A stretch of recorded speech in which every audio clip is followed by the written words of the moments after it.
Well, welcome to the Business Spotlight series. My name is Tanner O'Brien. I'm a senior partner here at Action Coach in Central Texas. And today I'm sitting down with Jonathan Newar, who is the co founder and CEO of Captain Experiences. I'm excited for this one, Jonathan. I'm so excited to have you here to jump in, to have some conversation. I was doing a little bit of research for this conversation here today and looking over the website and everything about what y'all do. And man, it just looks like fun. So I'm excited to kind of jump into that. Why don't we start with just a little bit of background? If you would, give the audience here a little bit about your background, like who is Jonathan, right? And then tell us a little bit about what y'all do over at Captain Experiences. Sure, yeah. And thanks for having me, Tanner. So yeah, born and raised in Houston, Texas. Grew up fishing over there, upper, Galveston Bay, along the bayous in Houston. Yeah, went out of state to the University of Georgia, go Dogs.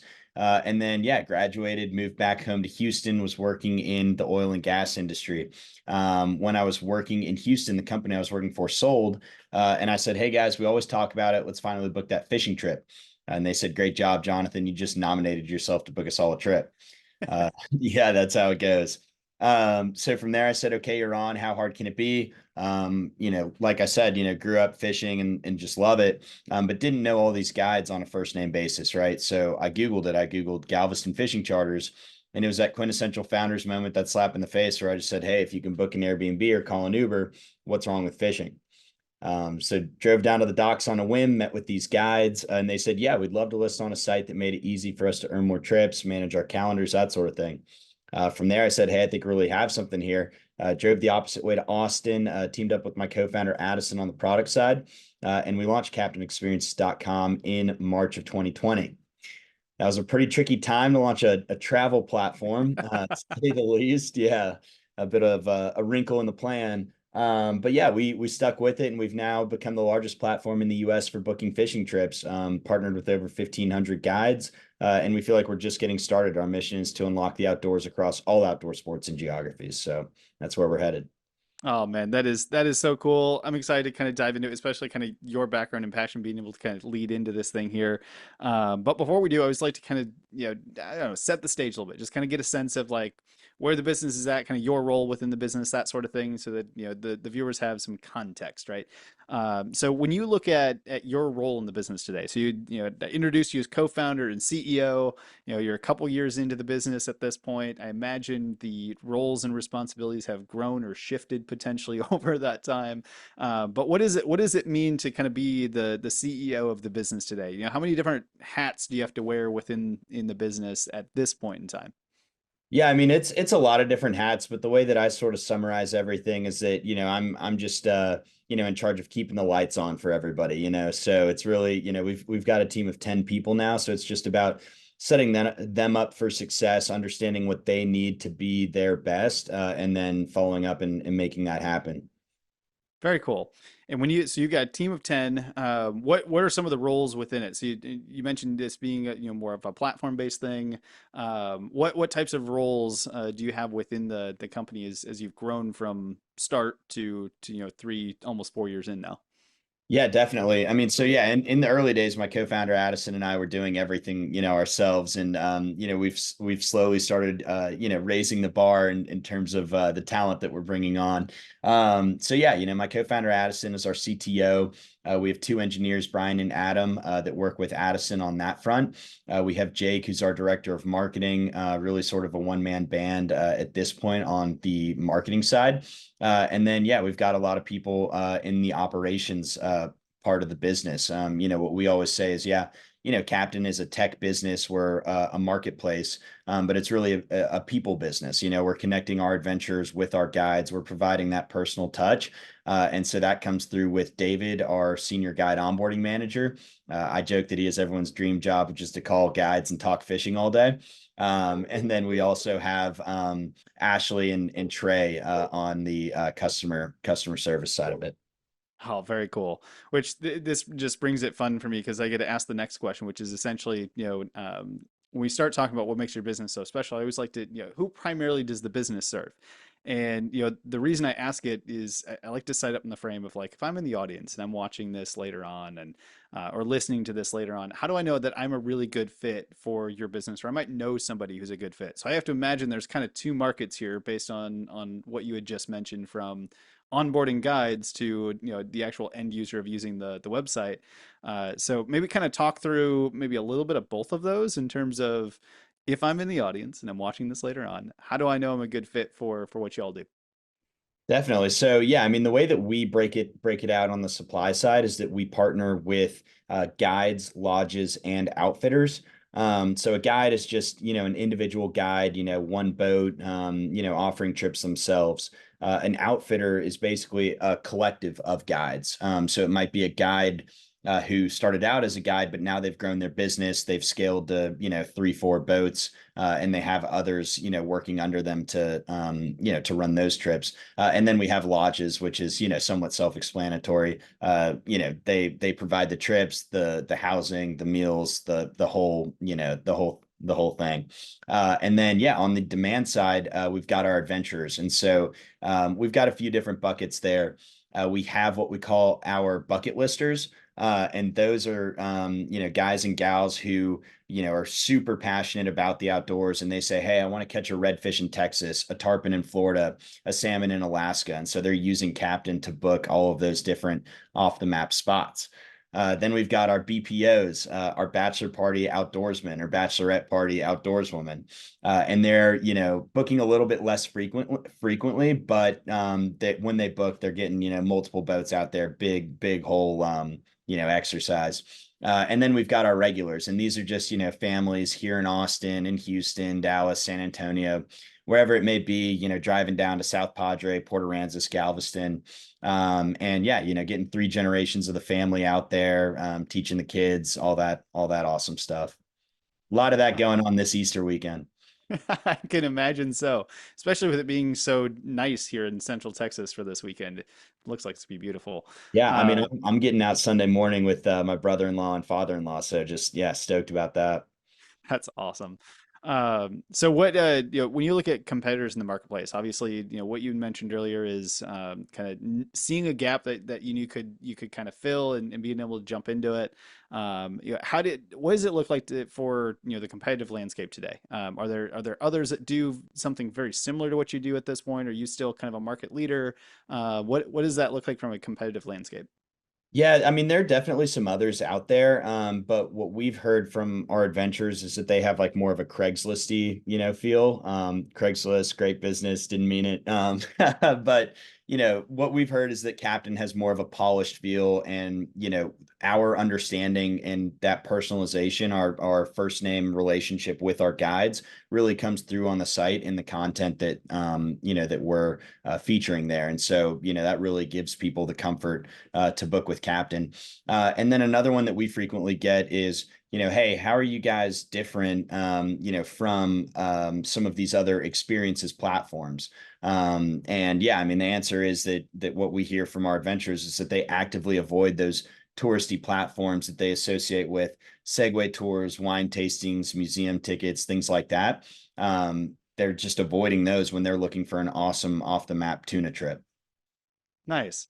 So when you talk about, or when we talk about marketing in general, I always like to ask a few questions about it, especially, Yeah. for many business owners out there, it's not always the most easy one to, thing to connect with. It takes a little bit of time to learn it and start figuring out how to do it. So I always like asking some questions like what worked, what hasn't worked, all that kind of stuff. And knowing that you kind of have the two different markets from the supply side, the demand side, how do you get in front of those folks? How do you get in front of those markets and let them know that y'all exist and it'd be good to work with y'all? Kind of what have you found to be successful for each of those markets when it comes to marketing and getting in front of them? Yeah, I mean, I think it's just, understanding your customer. And so, yeah, in those early days, I was walking the docks, asking our guides, hey, what do you think about this? What do you think about that? Like, yes to this, no to that. Okay, well, boom, there you go. That's what we got to build. And so, yeah, from there, it was just, more or less direct sales, reaching out to the guides, letting them know the value prop that again, was created from speaking with guides just like them. And then, yeah, they go ahead and sign up, and then you've kind of seeded the marketplace, and you've cracked the chicken or egg. So then it's like, okay, well, now let's go, get demand, get these adventurers. And yeah, I mean, we initially had a lot of success there. doing events and things again, to just talk to people and get in front of them. And then our first scalable channel was SEO, search engine optimization. So again, if you go back to my problem statement, at work in Houston, I Googled Galveston fishing charters. Let's go start there, right? And so Addison and I really pinned our ears back, learn the ins and outs of SEO, and it's been one of our top acquisition channels, if not the top channel historically. Oh, I love that. And that was gonna be my guess if I had to guess. I'm like, people got to be searching for this stuff, right? So it's really cool to kind of see that is kind of how that's come together. And I love the fact that there's just some direct sales in terms of like, let's walk the docks and actually go talk to people to bring them on board in terms of guides and that sort of thing. Kind of, that's some of the lessons I think is important for a lot of business owners out there, especially if it is, so you can almost kind of make that more akin to, some B2B type stuff. And I mean, frankly, you got to get out there and do some direct Yeah, conversations from time to time. So, definitely. uh, no, I love it. So, it's we talked a lot about kind of the business itself. Let's talk a little bit more about your journey. So you got into this thing by finding a gap in the marketplace that you wanted to fill. But let's peel it all the way back for a second. How did you get like excited about the industry? How did you get passionate about fishing and kind of what led you down that path earlier on in your life? Yeah, I mean, I think growing up, fishing was just like, another sport. And I like grew up playing team sports all the time, like that was basically it, anything with a ball, basketball, football, lacrosse, baseball, you name it. But then, as you graduate, college and everything, you're not really doing that. I tore my Achilles last year playing pickleball, right? It's like, come on, we're past that. Um, and so from there, it was like, okay, well, like what's left, for me, that was fishing. And so fishing like really just like took over and became that passion. And then, yeah, I mean, this idea just, hit me on the head and I was like, hey, why is there not an Airbnb for all of these outdoor sports? And so, yeah, brought that around to some people and they were like, hey, like you'd be stupid not to pursue this. And so, yeah, from there, I just kind of bit the bullet and dove in and, yeah, it's been a really, really rewarding experience. Oh, that's so cool. Do you have a like favorite fishing trip or type of fishing experience that you've been on that just like hits kind of the top of your excitement meter? Yeah, so I personally love fishing with artificial lures inshore. And so yeah, I mean we've got this trip with Captain Larry down in Rockport, fishing with artificials. And so yeah, I mean that's fun. You're wade fishing in, a foot and a half, 2 feet of water, just casting at these fish that you can often see tailing. And then yeah, when you're fishing with these artificials, they'll really just come out of nowhere and smash it. And so yeah, it's just so much fun. That's what I like most. My happy place. I love it. That is fantastic. So kind of pulling it back to, the business journey, what are some like roadblocks or hurdles that you've had to overcome business wise or kind of some major lessons that stand out in your mind that kind of have catapulted or allowed you to become, the level of success that you are today? Is there like a moment or two or a lesson or two that kind of stand out in your mind that'd be kind of worthwhile to share with the audience? Yeah, I mean, I think we'd have to go all the way back to COVID. Yeah, I mean, we launched Captain in March of 2020. I mean, I remember looking over my laptop, had CNBC on, and the talking heads were all yelling, no one's going to leave their house in years, all this stuff. And just kind of, went head down for a second and thought, what are we doing launching essentially a travel platform, at the height of the pandemic. But really we said, hey, look, like this could be, a boon for us. And, frankly, we probably weren't ready to launch the platform at this stage. So this bought us a couple more months. Let's not, go and push marketing and everything. Let's just like get the site set up, do a better job. And then, yeah, lo and behold, 2021 really turned into a tailwind as, people got really interested in the outdoors. Everybody was working from home, and, viewed getting out with our guides as a way to, interact with everyone that they're sort of quarantining with, and getting outdoors, and our guides were masked up and disinfecting everything. And so, yeah, it really, yeah, sort of catapulted the business. And now that interest in the outdoors has proven sticky. And so the participation base is up every year, I think since 2014 or so. So yeah, it's been great. Nice. How about as you look towards the future and you look, just kind of forecasting your vision to the next, we'll say 3 to 5 years. Where do you see that kind of the business going from here? How do you see kind of your role changing as the business continues to grow and mature?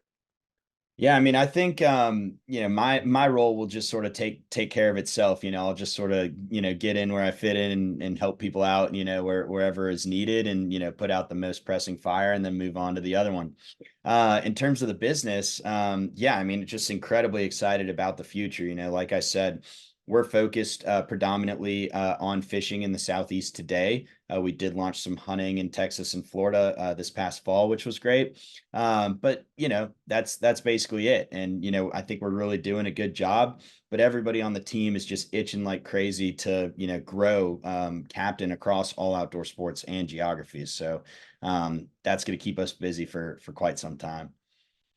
I love it. Do you see an expansion of like opportunities within fishing just at a larger geographic base as kind of being the next kind of growth metric, or is it really starting to layer in additional experiences, outdoor experiences and sports and things like that?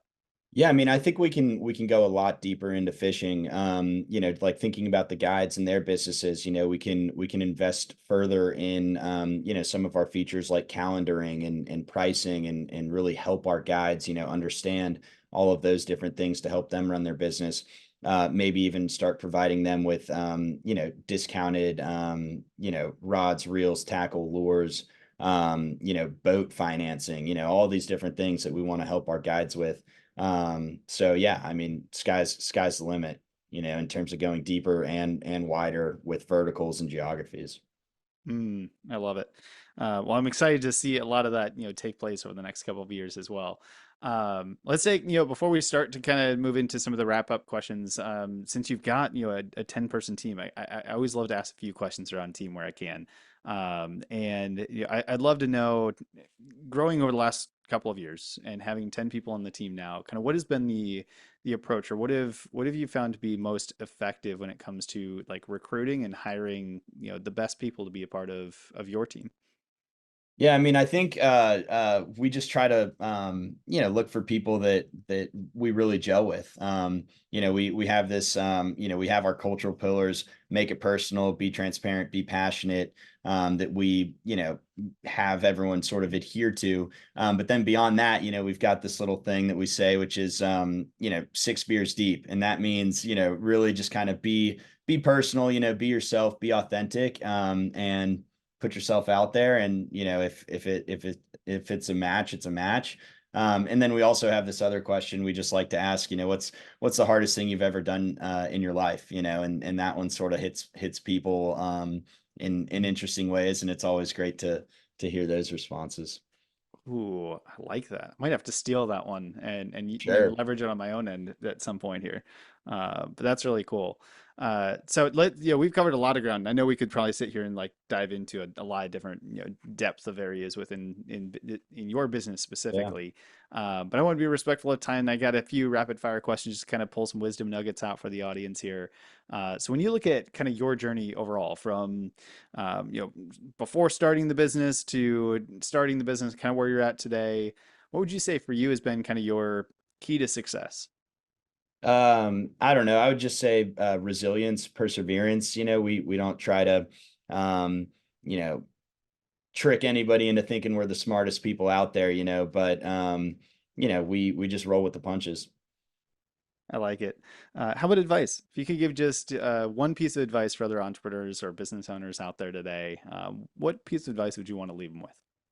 Yeah, I mean, I would say, and I guess this is biased from my background, but don't go looking for a problem. It's great, when that sort of thing happens and you realize it. But I think some people try to force a solution for a problem that doesn't exist. And the other thing that goes with this is just being passionate about what you're building. Otherwise, it's not worth it, frankly. It's a great piece of advice. Uh, Book recommendation or learning recommendation. I kind of throw it out there because I know not everybody's a huge book reader, but if you've got any book recommendations for the audience, it can be a book you've read recently or maybe currently reading, or it could be a podcast that you love listening to, or anything like that that you would recommend for the audience. Yeah, I mean, I 0 to 1. I'm sure this one comes up a lot, by Peter Thiel. That's just a great one in terms of, starting out, getting out of the blocks. And then, yeah, I mean, blogs that we really reference for marketplaces. Lenny Rachitsky has a great blog. He was previously at Airbnb, but it's how to kickstart and scale a marketplace. And then Bill Gurley just has a bunch of stuff on his blog, Above the Crowd, and countless others. But yeah, I mean, we've reference all of these marketplace leaders, on these blogs throughout, and you can really give yourself an MBA in this stuff. That's fantastic. All right, we'll do one more rapid fire question before we get into kind of the final wrap up. And this one's just kind of fun. If you could take a little bit of magic dust and you could apply it over, just one area in your business, and that's the key. You can only choose one spot. Put it over one spot in your business, take a little bit of that magic dust. You wake up tomorrow, it's like 10 times better than it is today. Where would you currently choose to put that magic dust? Oh man, this is a fantastic question.